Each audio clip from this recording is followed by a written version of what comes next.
प्यारे बच्चों, नमस्कार। स्वागत है आपका आपके ही अपने YouTube चैनल संस्कृतानुराग पर। बच्चों, आज मैं JCERT द्वारा संचालित 8वीं कक्षा की संस्कृत की पाठ्य पुस्तक सुभाषिका तृतीयो भाग के एकादशः पाठः झारखंड प्रांतस्य पर्व मंडा के प्रश्नोत्तर कार्य को लिखित रूप में प्रस्तुत करने जा रहा हूँ। यह प्रश्नोत्तर आपकी आगामी परीक्षाओं के लिए काफ़ी उपयोगी है। अतः यदि आप इन प्रश्नोत्तरों को अच्छी तरह से समझ लेते हैं तो आपको आपकी आगामी परीक्षाओं में काफ़ी सुविधा होगी। तो प्रस्तुत है 8वीं कक्षा के पाठ 11 झारखंड प्रांतस्य पर्व मंडा के प्रश्नोत्तर कार्य। पहला प्रश्न, एक पदेन उत्तरत, एक पद में उत्तर लिखें। इसका पहला प्रश्न, मंडा इति पर्व कदा आयोज्यते। मंडा पर्व कब आयोजन होता है या मंडा पर्व का आयोजन कब होता है। इसका उत्तर होगा मंडा इति पर्व वैशाख मासस्य शुक्ल पक्षस्य अक्षय तृतीया तिथौ आयोज्यते। मंडा पर्व वैशाख मास के शुक्ल पक्ष की अक्षय तृतीया की तिथि को आयोजन होता है। दूसरा प्रश्न, के मंडा पर्वणः आयोजनम कुर्वन्ति। कौन मंडा पर्व का आयोजन करते हैं। इसका उत्तर होगा झारखंड प्रदेशस्य जनजातयः सदानाः च मंडा पर्वणः आयोजनम कुर्वन्ति। झारखंड प्रदेश की जनजातियां और सदान मंडा पर्व का आयोजन करते हैं। अगला प्रश्न, कह व्रती भवति। कौन व्रती होता है। व्रती का अर्थ है व्रत करने वाला, तो व्रती कौन होता है। इसका उत्तर होगा प्रत्येक गृहस्य एकः पुरुष सदस्यः व्रती भवति। प्रत्येक घर का एक पुरुष सदस्य व्रती होता है। अगला प्रश्न, रात्रौ भगताः कुत्र स्नानं कुर्वन्ति। रात को भगता कहाँ स्नान करते हैं। इसका उत्तर लिखिएगा रात्रौ भगताः नदी जले स्नानं कुर्वन्ति। रात को भगता नदी के जल में स्नान करते हैं। अगला प्रश्न, दोलन क्रमे भगताः किम वर्षयन्ति। दोलन के क्रम में या झूलने के क्रम में भगता क्या वर्षा करते हैं या किस चीज की वर्षा करते हैं। इसका उत्तर होगा दोलन क्रमे भगता पुष्पानि वर्षयन्ति। झूलने के क्रम में भगता फूलों की वर्षा करते हैं, फूलों को बरसाते हैं। अगला प्रश्न, मंडा पर्वणि जनाः कम पूजयन्ति। मंडा पर्व में लोग किसको पूजते हैं। इसका उत्तर होगा मंडा पर्वणि जनाः शिवम पूजयन्ति। मंडा पर्व में लोग शिव की पूजा करते हैं, शिव को पूजते हैं। दूसरा प्रश्न, रेखांकितानि पदानि आधृत्य प्रश्न निर्माणम कुरुत। रेखांकित पद को आधार मानकर प्रश्न निर्माण करें। पहला प्रश्न, जनाः विविध रूपेः शिवम आराधयन्ति। इसमें रेखांकित पद है शिवम, तो इसका प्रश्न निर्माण होगा जनाः विविध रूपेः कम आराधयन्ति और वाक्य के अंत में प्रश्नवाचक चिन्ह। अगला प्रश्न, रात्रौ जागरणम भवति। इसमें रेखांकित पद है रात्रौ, इसका हो जाएगा कदा। क्योंकि हिंदी के हिसाब से यदि आप सोचें तो हो गया रात में जागरण होता है, तो हिंदी में प्रश्न बनेगा कि कब जागरण होता है, कदा जागरणम भवति। अगला प्रश्न, नग्न पादेह जनाः अंगारेषु चलन्ति। इसमें रेखांकित पद है अंगारेषु, जिसमें सप्तमी बहुवचन का प्रयोग है। तो प्रश्न निर्माण के क्रम में किम शब्द रूप के सप्तमी एक वचन बहुवचन का प्रयोग करेंगे, जो होगा केशु। तो नग्न पादेह जनाः केशु चलन्ति। उसके बाद शिव भक्ताः पूर्णास्थायाः परिचयम् अनुष्ठाने दर्शयन्ति। इसमें रेखांकित पद है शिव भक्ताः, तो प्रश्न हो जाएगा के पूर्णास्थायाः परिचयम् अनुष्ठाने दर्शयन्ति। शिव भक्ताः प्रथमा बहुवचन, तो किम शब्द रूप प्रथमा बहुवचन में के। उसके बाद दोलन क्रमे ते पुष्पाणि वर्षयन्ति। रेखांकित पद है पुष्पाणि, प्रथमा बहुवचन। इसका प्रश्न बनेगा दोलन क्रमे ते कानि वर्षयन्ति। तीसरा प्रश्न, मंजुषातः समुचितानि पदानि चित्वा रिक्त स्थानानि पूरयत। मंजुषा से उचित पद को चुनकर रिक्त स्थानों को पूरा करें। मंजुषा में शब्द है वस्त्राणि, अंगारेषु, उपवासम, शिवम और पुष्पाणि।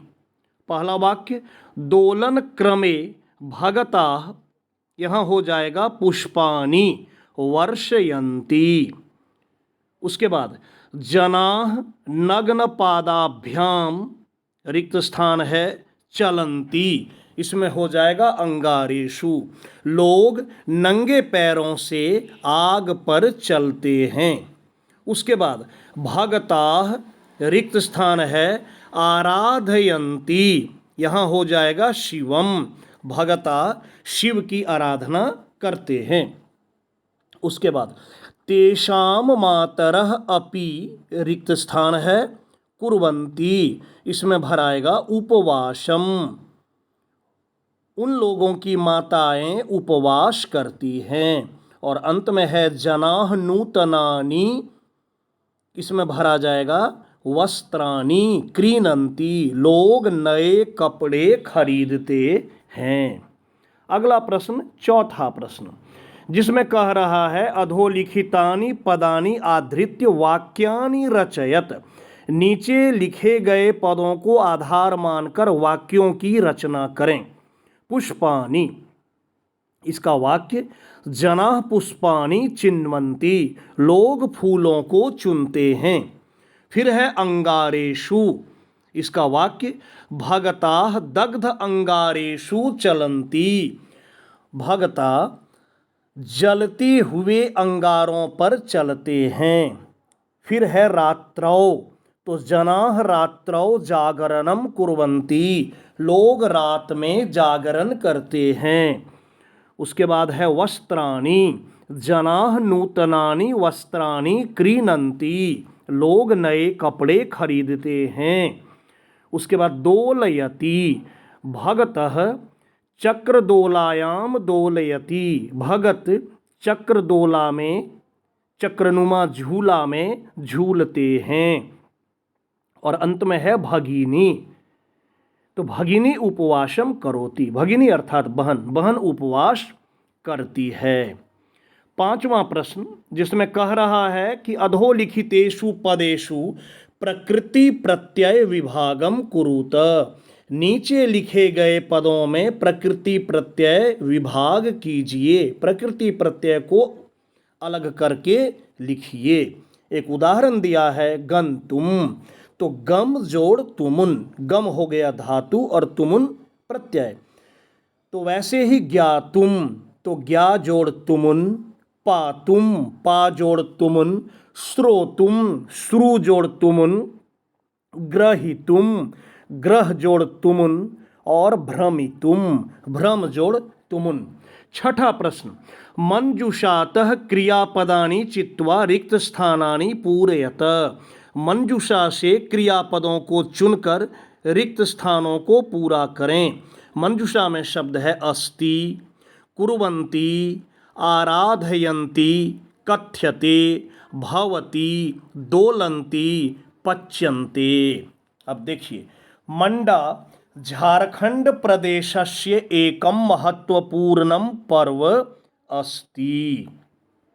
उसके बाद भगताः चक्रदोलायाम दोलन्ति, भक्त चक्रदोला में झूलते हैं।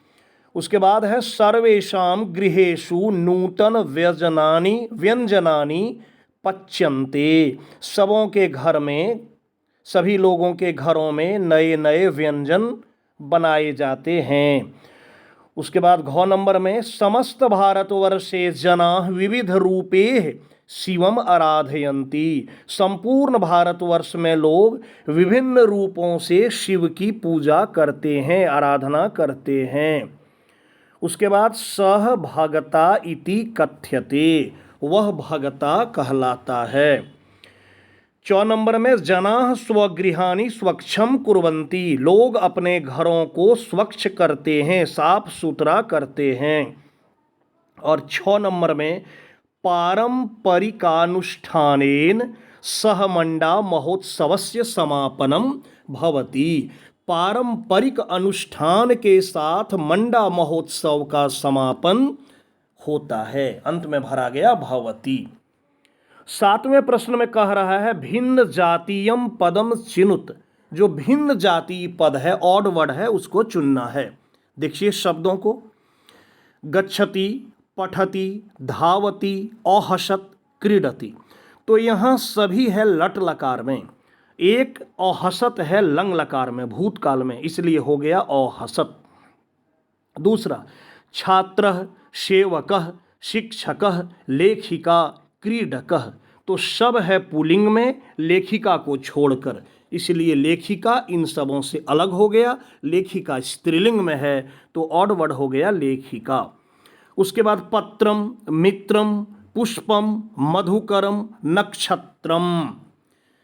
पत्र अर्थात पत्ता, मित्र मित्र, पुष्प फूल, मधुकर भंवरा या भ्रमर, और नक्षत्र ये हो गया आसमान में विद्यमान होने वाला। बाकी सब पृथ्वी पर पाया जाता है तो यहाँ कर दिए नक्षत्रम। उसके बाद है व्याघ्रः, भल्लुकः, गजः, कपोतः, सिंहः, सभी जानवर हैं कपोतः को छोड़कर। कपोतः का अर्थ होता है कबूतर, यह पक्षी है तो यहाँ कर दिए कपोतः।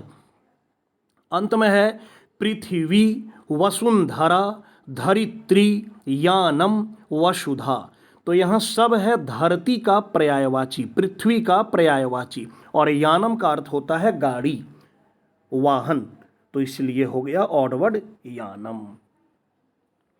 तो प्यारे बच्चों, ये था लिखित प्रश्नोत्तर कार्य जिसे मैंने आपकी सेवा में प्रस्तुत किया, ताकि आपको लिखने में किसी भी प्रकार की कोई असुविधा नहीं हो, त्रुटि नहीं हो, और आप अच्छी तरह से लिख सकें, अपनी परीक्षा में अच्छे अंक प्राप्त कर सकें। तो प्यारे छात्रों, अगर आपको मेरा आज का यह वीडियो पसंद आया हो तो कृपया इसे आप लाइक, कमेंट एवं शेयर करके मुझे प्रोत्साहित करने का कार्य करें, ताकि आगे आपके लिए मैं और भी बेहतर एवं उपयोगी वीडियो बनाने का कार्य करता रहूं। साथ ही मेरे इस चैनल संस्कृतानुराग को यदि आप अब तक सब्सक्राइब नहीं किए हैं तो इसे आप अवश्य सब्सक्राइब कर लें एवं नोटिफिकेशन को भी ऑन कर लें, ताकि मेरे द्वारा इस चैनल पर अपलोड किए गए प्रत्येक वीडियो की सूचना सर्वप्रथम आपको प्राप्त हो सके। तो आज के लिए इतना ही। सबों को मेरी ओर से बहुत बहुत धन्यवाद।